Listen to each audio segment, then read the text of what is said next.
Hello दोस्तों, नमस्कार, जय हिंद, जय भारत। मैं आपके अपने चैनल एम एजुकेशन सफर पर आशा करता हूं सभी लोग एकदम मस्त होंगे। बच्चों, आज मैं आपको जो टॉपिक पढ़ाने जा रहा हूं वो वर्ल्ड ज्योग्राफी का, विश्व भूगोल का एक महत्वपूर्ण टॉपिक है। इस टॉपिक का नाम है सेंट्रल एशिया, मतलब मध्य एशिया। मध्य एशिया का मैं पार्ट 1 बना चुका हूं, जिसमें मैंने मध्य एशिया के बारे में बहुत सारी बातें बताई हैं, और आज ये इसका सेकंड पार्ट है। यदि आप इन दोनों पार्टों को ठीक से देख लेते हैं और अध्ययन कर लेते हैं बगैर वीडियो को स्किप किए हुए, तो मैं जानता हूं आप चाहे सेंट्रल गवर्नमेंट का एग्जाम दे रहे हो या स्टेट गवर्नमेंट का कोई भी एग्जाम दे रहे हो, मध्य एशिया से क्वेश्चन आता है तो आप बहुत सरल तरीके से कर ले जाएंगे, ये मेरा वादा है।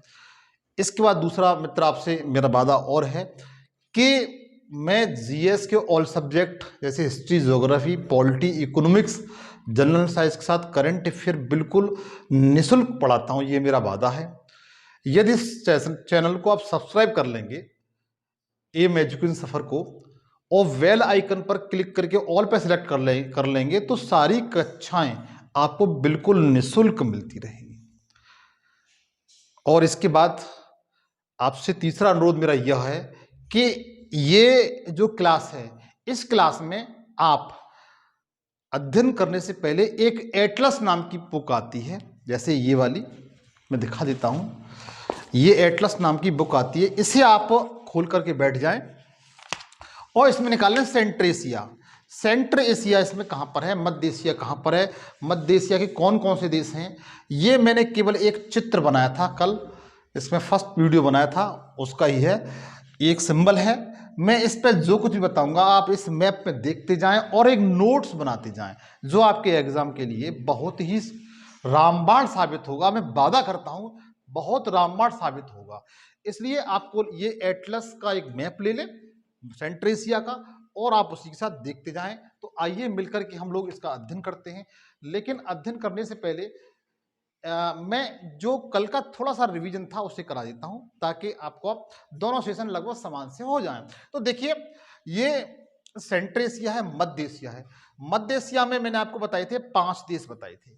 मध्य एशिया में मैंने आपको 5 देश बताए थे, जिसमें सबसे पहले बताया था कजाकिस्तान बताया था, उसके बाद बताया था किर्गिस्तान बताया था, उसके बाद तजाकिस्तान बताया था, तुर्कमेनिस्तान बताया था, अजरबैजान, उज्बेकिस्तान बताया था। इस तरह 5 देश बताए। इसकी मेरे मित्र एक ट्रिक और बताई थी, इसकी मैंने एक ट्रिक और बताई थी, आपको शायद ट्रिक याद हो या ना हो, तो मैं आपको ट्रिक बता देता हूं। उस ट्रिक को आप जरूर याद कर लें, उस ट्रिक को आप जरूर याद कर लें। काकी ताऊ तुर्क हैं, तुर्क हैं, ये ट्रिक बताई थी। जो सेंट्रल एशिया के 5 देश हैं उसकी मैंने ट्रिक बताई थी।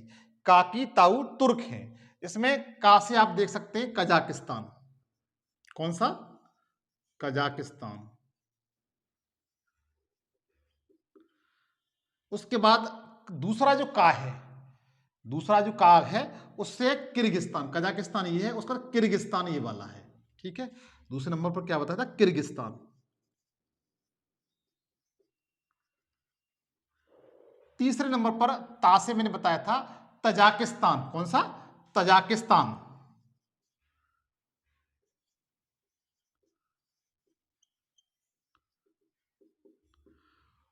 और ऊ से होता है उज्बेकिस्तान, ऊ से क्या होता है मित्र, उज्बेकिस्तान।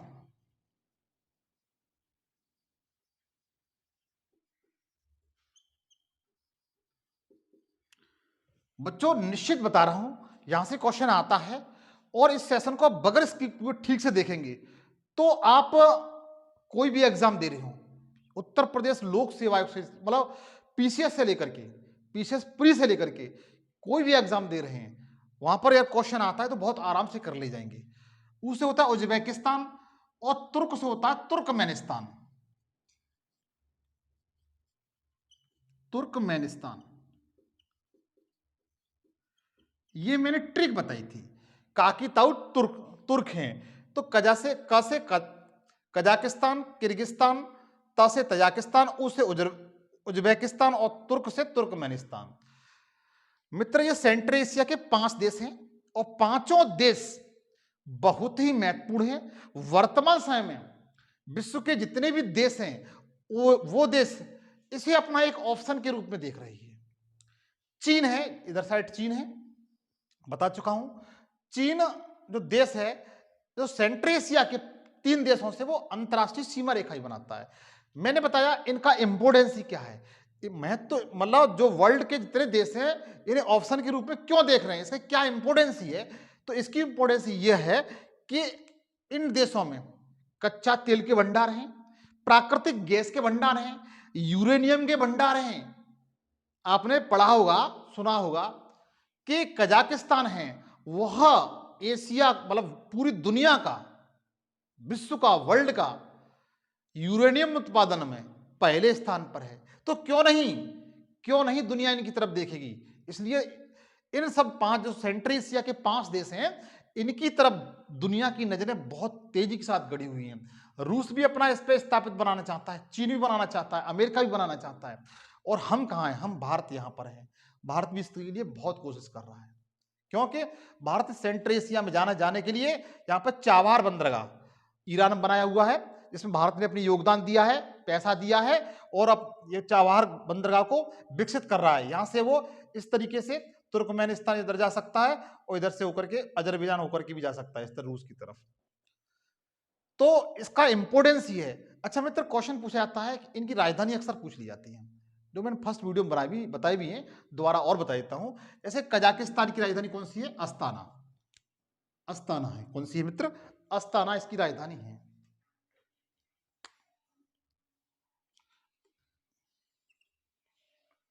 एक बार रिवीजन कर लीजिए, अस्ताना इसकी क्या है, राजधानी है। उसके बाद किर्गिस्तान, उसका किर्गिस्तान की राजधानी बिश्केक है। बिश्केक, किर्गिस्तान की राजधानी कौन सी है, बिश्केक है। कौन सी है, बिश्केक। मित्र पूछी जाती है यह पूछी जाती है। और उसका तजाकिस्तान है जिसकी राजधानी दुशांबे है। दुशांबे ये पूछी गई है परीक्षा में। और उज्बेकिस्तान, उज्बेकिस्तान की राजधानी ताशकंद। कौन सी है मित्र, ताशकंद। कौन सी है, ताशकंद है। और तुर्कमेनिस्तान की राजधानी है अशगाबाद। अशगाबाद। तो एक बार मेरे साथ रिवीजन कर लीजिए, रिवीजन करने में कुछ नहीं जा रहा है। देखिए कजाकिस्तान की राजधानी कौन सी है, अस्ताना। बहुत पूछी जाती है। एक बार 2018 उत्तर प्रदेश लोक सेवा आयोग की प्रारंभिक परीक्षा प्री था, उसमें ये सेंट्रल एशिया के 5 देश दिए हुए थे और इनकी राजधानी दी हुई थी और वो मिलान करना था। मिलान के लिए क्वेश्चन था, बहुत अच्छा क्वेश्चन था। जो लोग जानते थे वो बहुत आराम से कर ले गए इसको। तो एक बार ध्यान दीजिए, जब पीसीएस जैसी परीक्षा में क्वेश्चन पूछा जाता है तो इस क्वेश्चन के आने की संभावना अदर बोर्ड से अधिकांश बढ़ जाती है। कजाकिस्तान की राजधानी अस्ताना है। अस्ताना के बारे में मैंने बहुत कुछ पिछली वीडियो में बता चुका हूं, बहुत कुछ बताया है, इसकी विशेषता बताई है। किर्गिस्तान की राजधानी बिश्केक बताई है मैंने आपको। तजाकिस्तान की राजधानी दुशांबे। उज्बेकिस्तान की राजधानी ताशकंद। ताशकंद समझौता हुआ था 1910 जनवरी 1966 को, जिसमें यूएसएसआर ने कराया था। इसके बारे में मैं वीडियो बता चुका हूं लास्ट वाली में, और मैं जानता हूं उसका जो लिंक है मैं डिस्क्रिप्शन में जरूर दे दूंगा, आप जाकर उसे जरूर देख लें एक बार। और तुर्कमेनिस्तान की राजधानी कौन सी है, अशगाबाद। तो आप इसका एक बार स्क्रीनशॉट ले लें, जो आपके एग्जाम में बहुत ही लाभदायक सिद्ध होगा। अब देखिए, मैं जो सेंट्रल एशिया के 5 देश हैं उनके बारे में, सेंट्रल एशिया के जो 5 देश हैं उनके बारे में बताऊंगा। तो सबसे पहले बताऊंगा कजाकिस्तान के बारे में। किसके बारे में, कजाकिस्तान के बारे में बताऊंगा।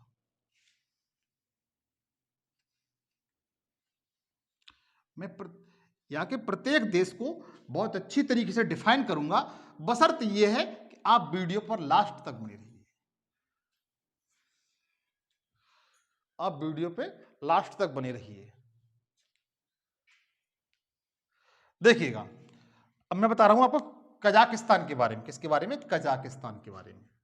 पहला देश लेके चलते हैं कजाकिस्तान। आप भी हेडिंग बना लिए,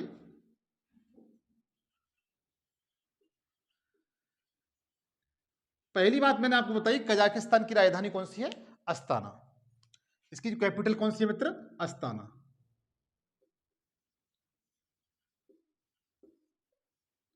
अस्ताना, ध्यान दीजिए, अस्ताना की विशेषता क्या है मित्र? कि अस्ताना है, यह अस्ताना जो राजधानी है वह एशिया महाद्वीप की सबसे उत्तरी राजधानी है। एशिया महाद्वीप की सबसे उत्तरी राजधानी है। कैसे? आप जानते हैं कजाकिस्तान से उत्तर मतलब ऊपर क्या है? रूस है। क्या है? रूस है। यहां पर आपको एक बात और बताऊंगा, जितने भी आप ये देश देख रहे हैं यह 1991 से पूर्व यूएसएसआर के भाग था। मतलब ये यूएसएसआर का भाग था। पहले इस सबको मिलाकर के यूएसएसआर कहा जाता था। 1991 में इस यूएसएसआर का विभाजन हो गया और 15 देशों में टूट गया, जिसमें रूस सबसे बड़ा है। दूसरे नंबर पर आपका कजाकिस्तान है। तो जो रूस है उसकी राजधानी कहां पर है? मॉस्को है। मॉस्को उसमें पड़ती है, यूरोप में पड़ता है। इसलिए वो मैं क्या कह रहा हूं कि एशिया महाद्वीप की सबसे उत्तरी राजधानी कौन सी है? अस्ताना। कौन सी है? अस्ताना, ये वाली। जबकि इसके बराबर आप देखेंगे कि उलान बटोर मंगोलिया की राजधानी है। किसकी? मंगोलिया की राजधानी है, लेकिन ये थोड़ी नीचे है। उत्तर में कौन सी है सबसे? अस्ताना है। तो आप इसको पॉइंट में लिख सकते हैं कजाकिस्तान के बारे में, अस्ताना एशिया महाद्वीप की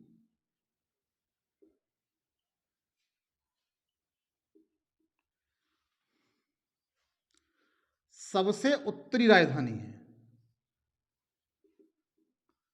उत्तरी राजधानी है। पहला पॉइंट क्लियर हुआ आपका, अनुरोध है समझ में आ गया होगा। इसके बाद अस्ताना की दूसरी विशेषता क्या है?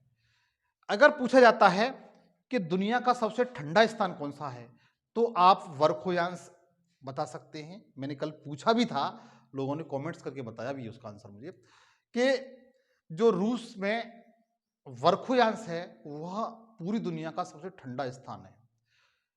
पूरी दुनिया का सबसे ठंडा स्थान है। लेकिन अगर पूछा जाता है कि आप ये बताइए कि पूरी दुनिया की सबसे ठंडी राजधानी कौन सी है? पूरी दुनिया की सबसे ठंडी राजधानी कौन सी है? तो ठंडी राजधानी में जो सबसे कोल्डेस्ट कैपिटल है वो उलान बटोर है। कौन सी है मित्र? उलान बटोर। जबकि दूसरी सर्वाधिक ठंडी कौन सी है? तो आप बता सकते हैं अस्ताना। कौन सी? अस्ताना, जो कजाकिस्तान की राजधानी। तो आप इसको पॉइंट को भी नोट कर सकते हैं, सर्वाधिक ठंडी राजधानी,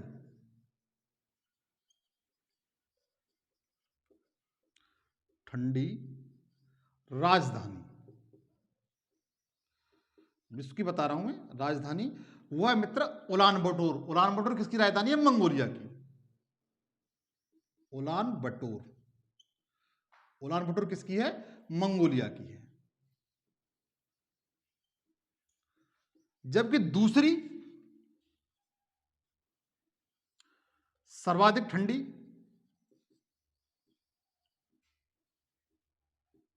तो बता सकते हैं अस्ताना। कौन सी है? अस्ताना। अस्ताना किसकी है? कजाकिस्तान की राजधानी। क्योंकि मैं कजाकिस्तान को लेके चल रहा हूं, तो मैंने दो पॉइंट आपको क्लियर करा दिए और दोनों आपको समझ में आ चुके होंगे। विश्व की सर्वाधिक ठंडी राजधानी कौन सी है? उलान बटोर है, जो मंगोलिया की है। लेकिन दूसरी सर्वाधिक ठंडी राजधानी कौन सी है? अस्ताना है। आप इसका स्क्रीनशॉट ले लें जिससे मैं आगे बढ़ सकूं।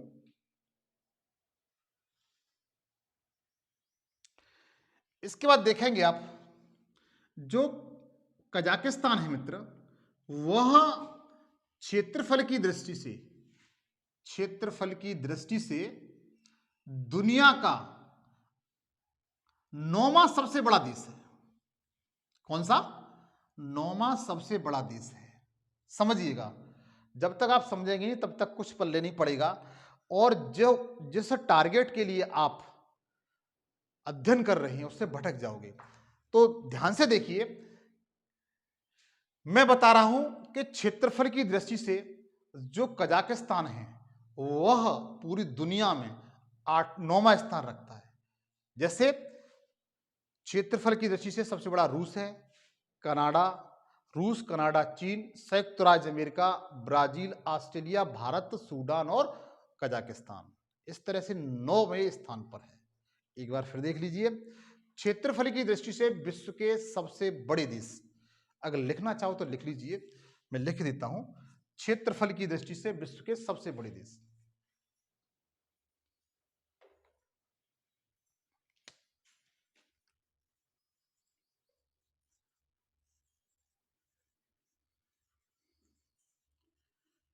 क्षेत्रफल की दृष्टि से विश्व के सबसे बड़े देश, इसमें देखिए मित्र आप कौन कौन से हैं। सबसे बड़ा कौन सा है? रूस, सब लोग जानते हैं रूस, और जो नहीं जानते वो जान जाएं। रूस दूसरे नंबर पर, रूस, कनाडा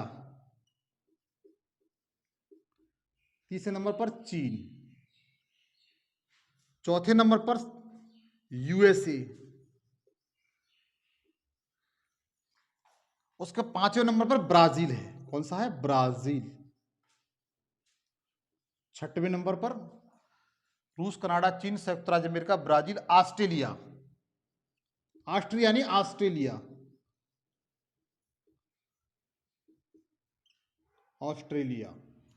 उसके बाद सातवें नंबर पर अपना प्यारा भारत है, आठवें नंबर पर सूडान है, और 9वें नंबर पर क्या है? कजाकिस्तान। 9वें नंबर पर क्या है? कजाकिस्तान है। आप स्क्रीनशॉट ले लें, लिखना चाहे तो लिख लें। क्षेत्रफल की दृष्टि से कजाकिस्तान है वह 9वें नंबर पर है। कौन से नंबर पर है? 9वें नंबर पर है। ये पूछा जाता है, यह पूछा जाता है। अनुरोध है, समझ में आ गया होगा, इसका स्क्रीनशॉट ले लें। अब देखिए कजाकिस्तान की विशेषता और क्या है। कजाकिस्तान एक लैंडलॉर्ड कंट्री है, स्थल अवरुद्ध देश है। स्थल अवरुद्ध देश उन देशों को कहा जाता है, स्थल अवरुद्ध देश उन देशों को कहा जाता है, ऐसे देश जो किसी भी महासागर से, किसी खुले महासागर से अपना बॉर्डर नहीं लगाते हैं, अपना बॉर्डर नहीं बनाते हैं। ऐसे देश जो किसी भी महासागर से, किसी भी खुले हुए महासागर से अपना अंतर्राष्ट्रीय सीमा रेखा नहीं बनाते, जल सीमा रेखा नहीं बनाते, ऐसे देशों को लैंडलॉर्ड या स्थल अवरुद्ध देश कहा जाता है। तो कजाकिस्तान कैसा देश है? स्थल अवरुद्ध देश है। कैसा है? स्थल अवरुद्ध देश है। जबकि जो एशिया महाद्वीप के जो 5 देश हैं ये सभी स्थल अवरुद्ध हैं, ये सभी स्थल अवरुद्ध देश हैं। लेकिन कजाकिस्तान की अपनी एक विशेषता है, एक क्वालिटी है। जैसे हर किसी व्यक्ति की, जो अच्छा टैलेंटेड व्यक्ति होता है स्टडी में, उसकी अपनी एक क्वालिटी होती है, विशेषता होती है। उसी तरीके से कजाकिस्तान की अपनी एक विशेषता है। इसकी विशेषता क्या है? कि यह दुनिया का, पूरे विश्व का सबसे बड़ा स्थल अवरुद्ध देश है। अगर क्वेश्चन पूछा जाता है कि आप ये बताइए दुनिया का सबसे बड़ा स्थल अवरुद्ध देश कौन सा है, तो आपका आंसर क्या होगा? सबसे पहले कजाकिस्तान, दूसरे नंबर पर क्या है? मंगोलिया। दूसरे नंबर पर क्या है? मंगोलिया। तो इसको भी लिख लीजिए, स्थल अवरुद्ध देश, अवरुद्ध देश। देश में सबसे बड़ा कौन सा है? कजाकिस्तान।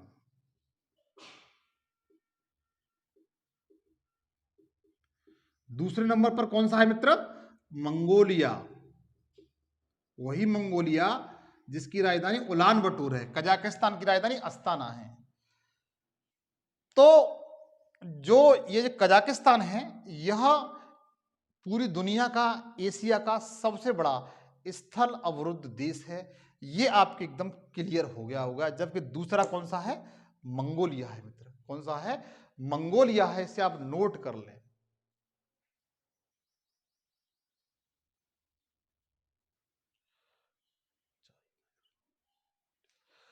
अगर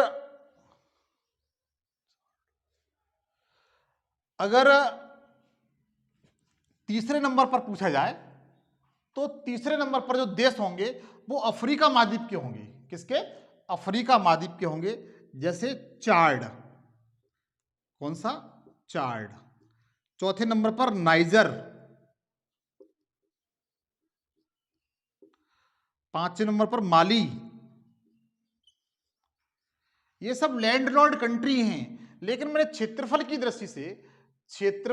दृष्टि से ये मैंने सब बताए हैं।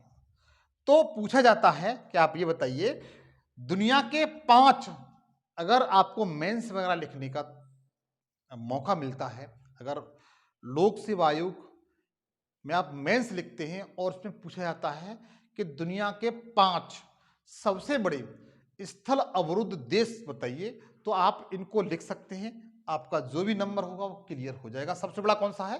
क्रम में लिखिए। सबसे बड़ा काजाकिस्तान है, उसके से छोटा मंगोलिया है, उससे छोटा चाड।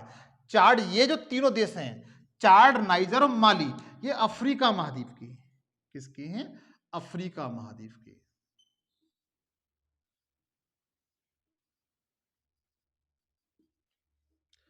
आप अफ्रीका महाद्वीप में इन तीनों देशों को जाके देख लें और इनकी राजधानियां याद कर लें। इनकी राजधानी और मुद्रा याद कर लें, जबकि एक सेंट्रल एशिया का है और एक अलग है। इस तरह 5 देश हैं दुनिया के सबसे बड़े स्थल अवरुद्ध देश। इसमें 3 अफ्रीका के हैं और 2 एक एशिया के हैं। कजाकिस्तान और मंगोलिया एशिया के हैं। चाड, नाइजर और माली ये अफ्रीका के हैं। जिसमें 2 की राजधानी तो मैंने आपको याद कर दी, 3 की राजधानी आप एटलस में से खुद देखेंगे। नहीं एटलस होगा तो आपके पास फोन होगा, उसमें नेट पे सर्च कर सकते हैं तीनों देशों की राजधानी। आप सर्च करके मुझे कमेंट्स में जरूर बताएंगे। आप इसका जब तक स्क्रीनशॉट ले लीजिए, मैं फिर आगे बढ़ता हूं।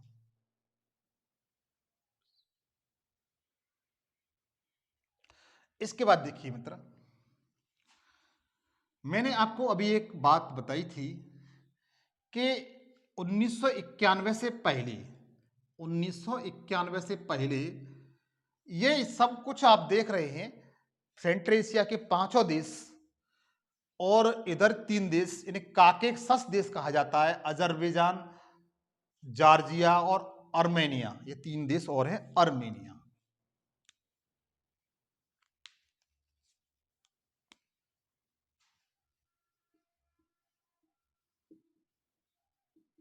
आर्मेनिया सेंट्रल एशिया के 5 देश और काकेशस जो देश हैं, काकेशस जो एक पर्वत श्रेणी है, जो जिसकी सबसे ऊंची चोटी एल्ब्रुस है। इस पर्वत श्रेणी पर ही ये 3 देश बसे हुए हैं, अजरबैजान, जॉर्जिया और आर्मेनिया। इन्हें काकेशस देश कहा जाता है। कभी कभी क्वेश्चन ऐसा पूछ लिया जाता है कि काकेशस देश में कौन सा देश शामिल नहीं है, तो आपको ये 3 याद होंगे, अजरबैजान, जॉर्जिया और आर्मेनिया, तो बहुत आराम से बता ले जाएंगे। ये उस समय 1991 से पूर्व ये सब यूएसएस का भाग था। 1991 में क्या हुआ?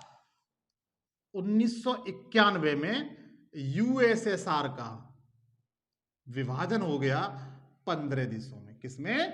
15 देशों में। कब हुआ था? 1991 में। यहां पर आपको एक बात बताना चाहता हूं, जो यूएसएसआर है, इसने ही सबसे पहले दुनिया में सबसे पहले अंतरिक्ष प्रक्षेपण केंद्र खोला था। इसने ही, जो यूएसएसआर था, इसने ही दुनिया में सबसे पहले अंतरिक्ष प्रक्षेपण केंद्र खोला था। और कहां खोला था वो आपको बताता हूं, कब खोला था वो भी आपको बताता हूं। तो आप लिख सकते हैं इसमें थोड़ा सा, यूएसएसआर ने विश्व में सर्वप्रथम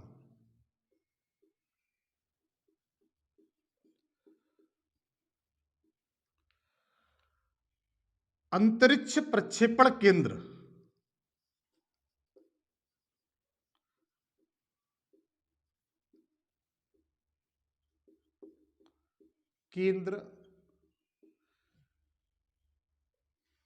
कहां खोला था वो आपको बताता हूं मैं।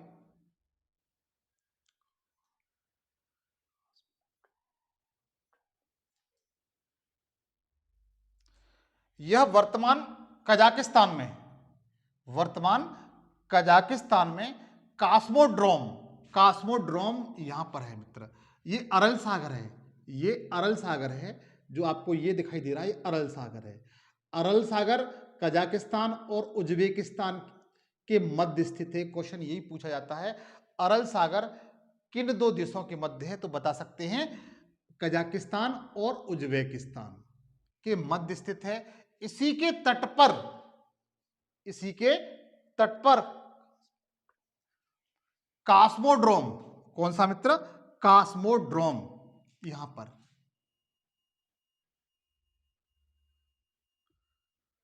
कास्मोड्रोम प्रक्षेपण केंद्र खोला था। प्रक्षेपण केंद्र कहां खोला था, वर्तमान में, वर्तमान कजाकिस्तान के कास्मोड्रोम में, कास्मोड्रोम।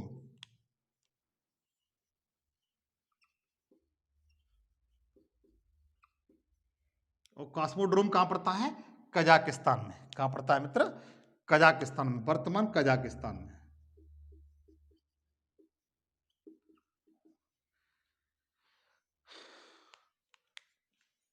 कास्मोड्रोम में प्रक्षेपण केंद्र खोला था और यहीं से सबसे पहले, यहीं से सबसे पहले यूएसएसआर ने अंतरिक्ष में कृत्रिम उपग्रह को लॉन्च किया था। क्या किया था, कृत्रिम जो उपग्रह था उसको क्या किया था, लॉन्च किया था। तो समझिएगा, यूएसएसआर ने सबसे पहले, दुनिया में सबसे पहले जो अंतरिक्ष प्रक्षेपण केंद्र खोला था वो वर्तमान कजाकिस्तान में खोला था। और कजाकिस्तान में कहां खोला था, जो अरल सागर है के तट पर कास्मोड्रोम नामक स्थान पर। कौन सा, कास्मोड्रोम नामक स्थान पर। भारत ने 1975 में यूएसएसआर की सहायता से, किसके, यूएसएसआर की सहायता से यहीं से अपना कृत्रिम सैटेलाइट अंतरिक्ष में भेजा था। अच्छा, कौन सा भेजा था, 1975 में, मैंने आपको समय बता दिया, वर्ष बता दिया, कौन सा भेजा था, आप उसका नाम कमेंट सेक्शन में मुझे जरूर बताएंगे। तो ये आपको क्लियर हुआ। यद्यपि इसकी कंडीशन क्या है मित्र, जो कॉस्मोड्रोम है ये आज भी इस पर यूएसए का, यूएसएसआर का अधिकार है, क्योंकि 2050 तक कजाकिस्तान ने रूस को, किसको, रूस को, कॉस्मोड्रोम को, जो अंतरिक्ष केंद्र है उसे लीज पर दे रखा है। किस पर दे रखा है, लीज पर दे रखा है। 2050 के बाद इस पर कजाकिस्तान का अधिकार हो जाएगा। तो इतना क्लियर हुआ, आप इसे नोट कर लीजिए, ये पूछा जाता है। और ये जो बनाया गया था, ये जो बनाया गया था कॉस्मोड्रोम, ये 1955 में बनाया गया था। कब खुला था, 1955 में खुला था। कब खुला था मित्र, 1955 में खुला था। आपको शायद क्लियर हो गया, इसका स्क्रीनशॉट लीजिए।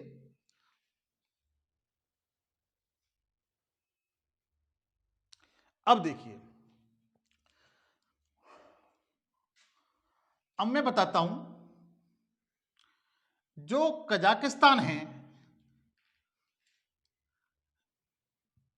कजाकिस्तान है, कजाकिस्तान पहले नंबर कितने देशों से, कितने देशों से अंतरराष्ट्रीय सीमा रेखा बनाता है।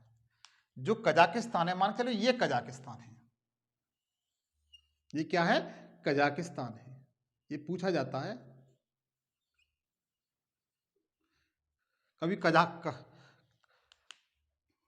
कजाकिस्तान है, ये पूछा जाता है कजाकिस्तान कितने देशों से अंतरराष्ट्रीय सीमा रेखा बनाता है। तो सबसे पहले देखिए, इधर क्या है, रूस है, क्या है, रूस। तो सबसे पहले सीमा किससे बना रहा है, रूस से बना रहा है, रसिया से बना रहा है। किससे बना रहा है, रसिया से। रसिया के बाद आप देखेंगे इधर क्या है, चीन, चाइना से भी बना रहा है ये। उसके बाद देखेंगे ये किर्गिस्तान है, क्या है, किर्गिस्तान से भी बना रहा है।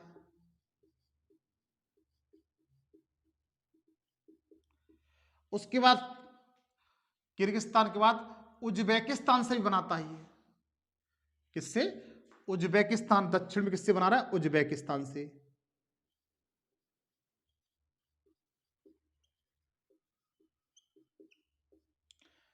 उज्बेकिस्तान के बाद किससे बनाता है? तुर्कमेनिस्तान से। किससे? तुर्कमेनिस्तान से।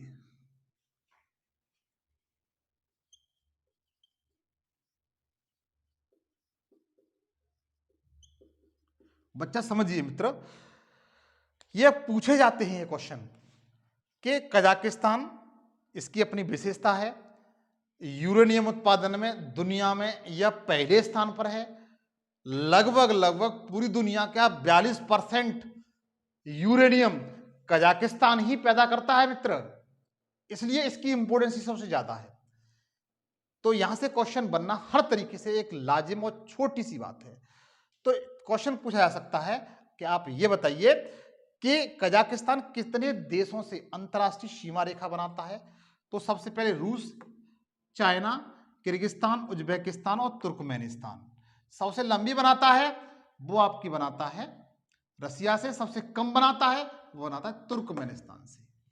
ठीक है, सबसे लंबी रसिया से और सबसे कम तुर्कमेनिस्तान से। तो 1 2 3 4 5, तो 5 देशों से। कितने देशों से? गजब, 5 देशों से यह अंतरराष्ट्रीय सीमा रेखा बनाता है।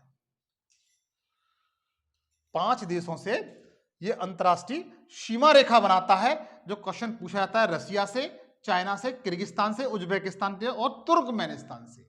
सबसे लंबी रसिया से बनाता है, सबसे कम बनाता है वो तुर्कमेनिस्तान से बनाता है। ये क्वेश्चन पूछे जाते हैं, पूछे गए और पूछे जाते हैं और पूछे जाएंगे भी, इसलिए आप इन पर अपनी पकड़ बहुत मजबूती से बना के रखिए। उसके बाद देखिएगा, अब मैं बताऊंगा जो कजाकिस्तान में जो घास के मैदान है, कौन से मित्र? घास के मैदान हैं, उन्हें क्या कहा जाता है? कजाकिस्तान में घास के मैदान को, किसको? घास के मैदान को। कजाकिस्तान में घास के मैदानों को क्या कहा जाता है? कजाकिस्तान है उसमें घास के मैदानों को क्या कहा जाता है? तो जो घास के मैदान यहां पर पहले नंबर कौन सी प्रकार के पाए जाते हैं, या तो अपने दुनिया में जितने भी घास के मैदान हैं और कौन कौन से क्षेत्र में आते हैं और उनके क्या क्या नाम हैं, कौन कौन से जोन में आते हैं, उनके क्या क्या नाम है, वो सब के लिए एक वीडियो बना दूंगा, शानदार वीडियो बनाऊंगा जहां से क्वेश्चन बनते हैं। हो सकता है इसके बाद वही वीडियो बनाऊंगा, आप उसे जाकर के एक बार जरूर देखें। तो देखिए, ये हमारी पृथ्वी है, आप अच्छी तरह जानते हैं। इसके बीच से होकर के इस तरीके से भूमध्य रेखा, विषुवत रेखा एक क्वार्टर गुजरती है, 0 अक्षांश है। इसके नॉर्थ में यहां पर 23.5 डिग्री पर, 23.5 डिग्री पर 22.5 डिग्री उत्तरी अक्षांश, उत्तरी अक्षांश में कर्क रेखा है।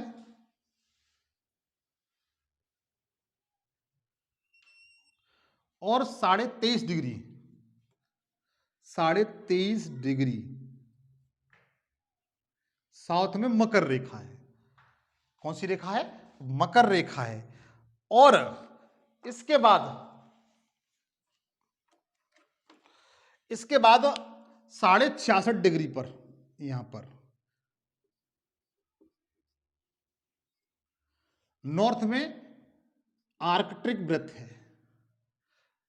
और इसी तरीके 66.5 डिग्री पर यहां पर एक वृत्त है।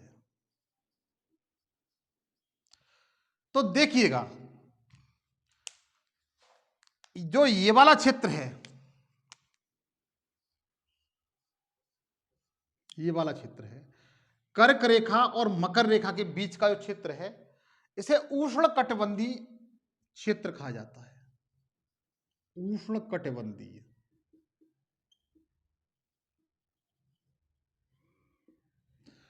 इस क्षेत्र को क्या कहा जाता है? उष्णकटिबंधीय कहा जाता है। और जो 23.5 डिग्री से लेकर के 66.5 डिग्री, 23.5 डिग्री से लेकर के 66.5 डिग्री वाला जो क्षेत्र है, इसे समशीतोष्ण कहा जाता है। क्या कहा जाता है? समशीतोष्ण क्षेत्र।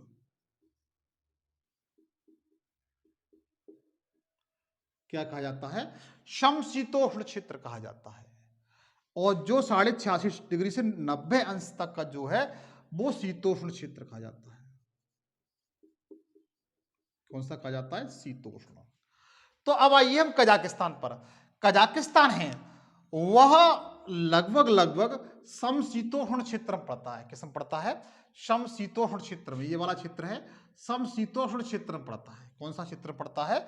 समशीतोष्ण क्षेत्र में। तो आप इसको जानते ही हैं, तो मैं बताऊंगा जो कजाकिस्तान है में जो घास के मैदान है वो समशीतोष्ण प्रकार के घास के मैदान है।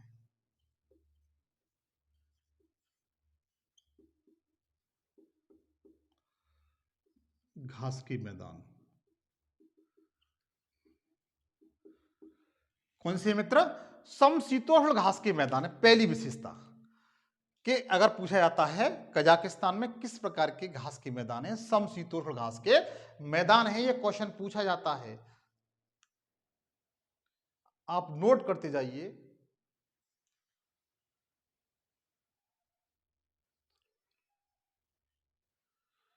नोट करते जाइए।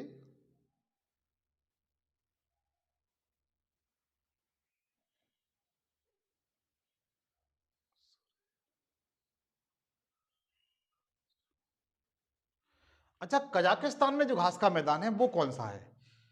उसका नाम है, उसका नाम है मित्र, पूछा जाता है सरयर का स्टेपी। सरयर का स्टेपी पूछा जाता है। सरयर का स्टेपी घास का मैदान किस देश में है? तो सरयर का स्टेपी जो घास का मैदान है वह कजाकिस्तान में है। किसमें? कजाकिस्तान में है। यूनेस्को की साइड में यह सम्मिलित है। जो शीतोष्ण घास का मैदान कजाकिस्तान में है, सरयर का स्टेपी, एक मिनट साफ लिखने दो,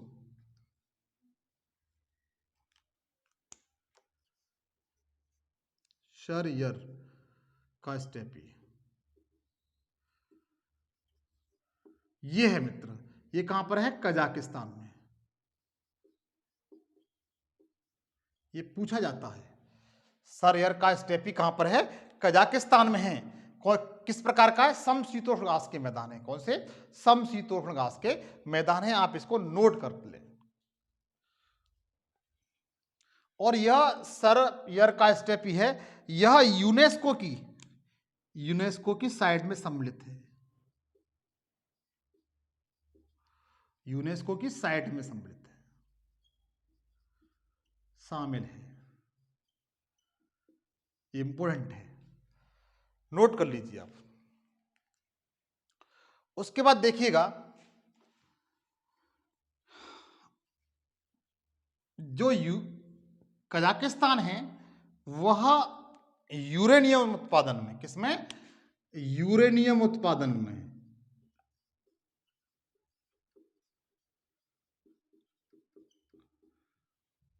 में प्रथम स्थान पर है।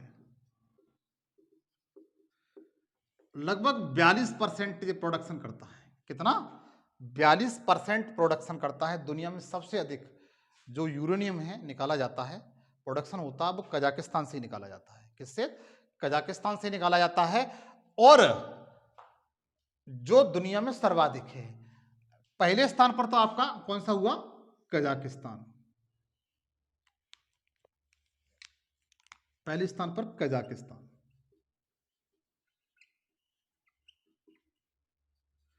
दूसरे स्थान पर कनाडा है। दूसरे स्थान पर कौन सा है? कनाडा है। तीसरे स्थान पर ऑस्ट्रेलिया।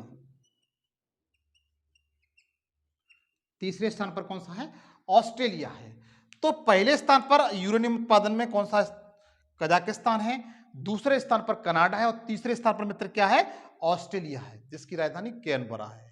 कनाडा की राजधानी ओटावा है।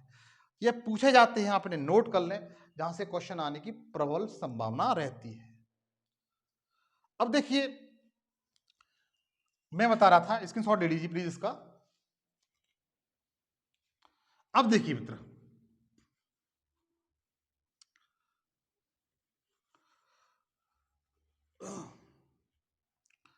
मैं आपको बताऊंगा अरल सागर के बारे में थोड़ा सा, अरल सागर के बारे में बताऊंगा। अरल सागर, अरल सागर की विशेषता मैं तो बताऊंगा। पहली विशेषता इसकी यह है कि यह दो देशों के मध्य स्थित है। अरल सागर क्वेश्चन पूछा जाता है किन दो देशों के मध्य है, असंख्य बार पूछा गया, पूछा जाता है, पूछा जाएगा कि अरल सागर है वो किन दो देशों के मध्य स्थित है। तो आज की बार बता ले जाएंगे कजाकिस्तान और उज्बेकिस्तान के मध्य, कजाकिस्तान और उज्बेकिस्तान के मध्य,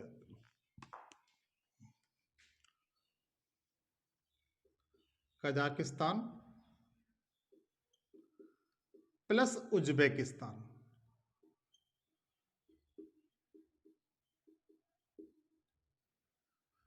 आपको दिखाई दे रहा है कजाकिस्तान और उज्बेकिस्तान की सीमा पर स्थित है। ये कजाकिस्तान और उज्बेकिस्तान की सीमा पर स्थित है। इसकी विशेषता क्या है मित्र कि यह जो अरल सागर है यह अपने आप में सिकुड़ रहा है, अपने आप में क्या कर रहा है, सिकुड़ रहा है। मतलब इसका आकार धीमे धीमे क्या हो रहा है, छोटा होता जा रहा है, धीमे धीमे क्या होता जा रहा है, छोटा होता जा रहा है। इसका कारण भी है छोटा होने का। यह बताया जाता है कि वर्ष 1960 में जितना था, वर्ष 1960 में अरल सागर जितना बड़ा था उसका वर्तमान समय में देखा जाए तो केवल 10% ही रह गया है।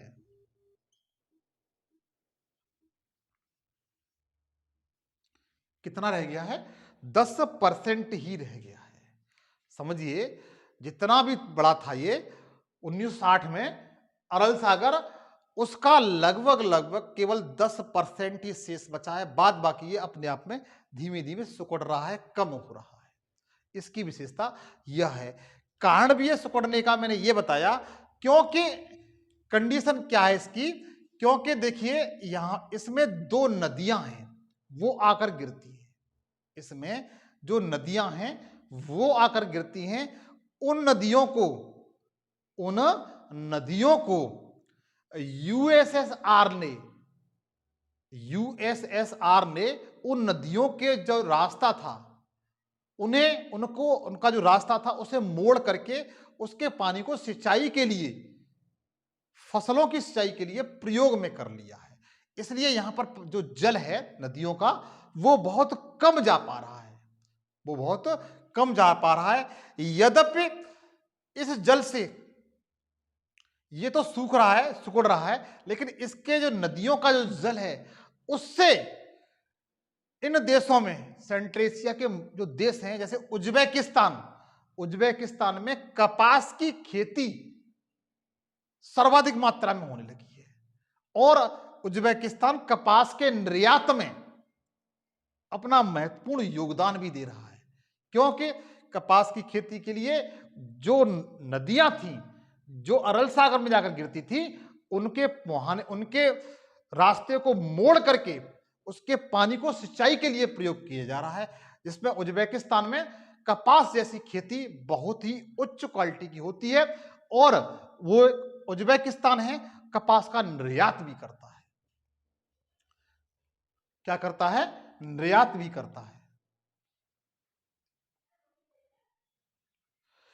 दूसरे नंबर एक क्वेश्चन पूछा जाता है कि अरल सागर को द्वीपों की झील भी कहती है।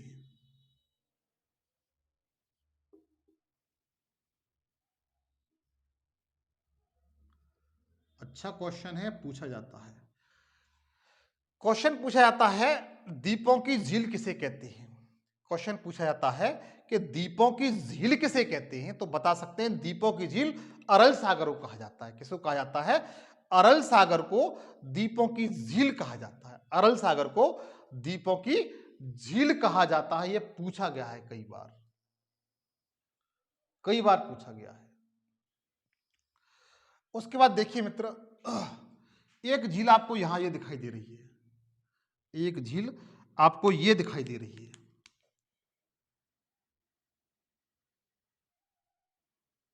ये वाली, आप इसे नोट कर लीजिए।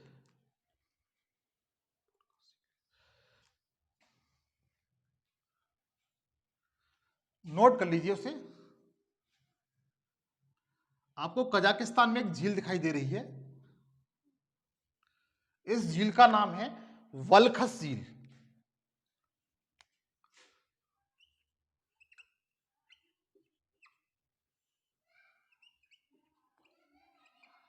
वल्खस झील, आपको जो ये झील दिखाई दे रही है ये वाली, ये इसका झील का नाम वल्खस झील है। क्या है? वल्खस झील। यह कहां पर, पहला क्वेश्चन बनता है, यह किस देश में स्थित है? तो बता सकते हैं कजाकिस्तान में। कजाकिस्तान में स्थित है। वल्खस झील कहां है मित्र? कजाकिस्तान में है। इसका आकार कैसा है? चंद्राकार आकार है। इसका आकार कैसा है? चंद्राकार है। इसका आकार कैसा है मित्र? चंद्राकार इसका आकार है। वल्खस झील कजाकिस्तान में है और इसका आकार कैसा है? चंद्राकार है। यह भी धीमे धीमे अपने आप को सिकोड़ रही है। मौसमी घटनाओं के कारण, मौसमी ग्लोबल वार्मिंग की वजह से यह भी झील धीमे धीमे सिकुड़ रही है, तो जिसका आकार चंद्राकार है।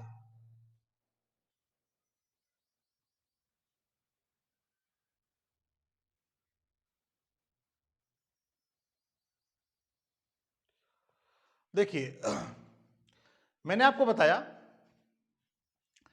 कि जो अरल सागर है इसमें नदियों का पानी मोड़ दिया गया है। तो या इसमें कौन कौन सी नदियां आकर गिरती हैं वो आपको बताऊंगा। इसमें कौन कौन सी नदियां हैं जो पूछी जाती हैं कि कौन कौन सी नदियां अरल सागर में गिरती हैं, वो बताऊंगा। तो अरल सागर में आकर गिरने वाली नदियां,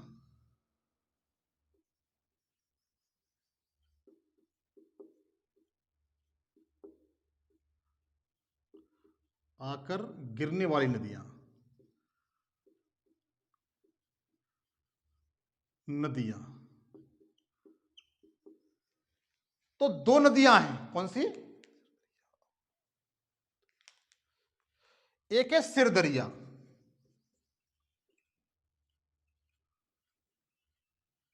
दूसरी है अमुदरिया। अमुदरिया नदी, नदी सिरदरिया और अमुदरिया, सिरदरिया और अमुदरिया, ये दोनों नदियां अरल सागर में आकर गिरती हैं। किसमें? अरल सागर में आकर गिरती हैं, सिरदरिया और अमुदरिया। सिरदरिया जो नदी है, सिरदरिया जो नदी है वह चीन का एक काकेकस पर्वत है। चीन का एक पर्वत है यहां पर, वहां से निकलती है, इस तरीके से इसमें गिर जाती है। और जो अमुदरिया है वो तिब्बत के पठार से निकलती है और चीन में स्थित तिब्बत के पठार से निकल करके इस तरीके से कुछ मात्रा में यह चीन की अंतर्राष्ट्रीय सीमा रेखा बनाती है और यहां पर आकर के गिर जाती है। तो पूछी जाती है सिरदरिया नदियां, अमुदरिया नदियां किस स्थान पर गिरती हैं, तो आज के बाद आप बता ले जाएंगे कि यह अरल सागर में गिरती हैं। दोस्तों, मेरा सेशन आपको अच्छा लगा हो तो आपसे गुजारिश है कि इस सेशन को अपने दोस्तों के साथ शेयर करें, सब्सक्राइब करें, लाइक करें, कमेंट्स करें। नेक्स्ट शानदार वीडियो में आपसे मुलाकात होगी। आज के लिए इतना ही। जय हिंद, जय भारत।